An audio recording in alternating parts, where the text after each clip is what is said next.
Get ready with me. চলো আজকে তোমাদের মেকআপ ডিটেলস ছাড়া আউটফিট ডিটেলস শেয়ার করি। প্রত্যেকদিন তো এক মেকআপ ভিডিও তোমাদেরকে আর কি বা দেখাবো বলো, তাই আজকে একটু তোমাদেরকে ড্রেস আউটফিট শেয়ার করি।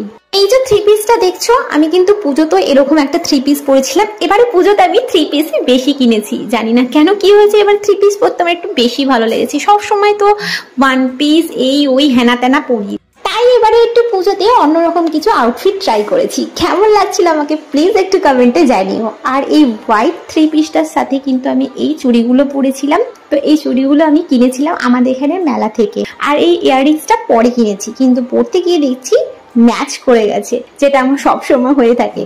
আর আমি যাচ্ছি কিন্তু এত সাজুগুজু করে গুনুর বার্থডে পার্টিতে, মানে গুঞ্জা। তোমরা হয়তো তাকে অনেকেই চেনো, আমার ভিডিওতে তোমরা দেখতেই পারো। যাই হোক, আজকে ভিডিওটা ভালো লাগলে লাইক কমেন্ট আর সাবস্ক্রাইব করো এরকম আউটফিট ডিটেলস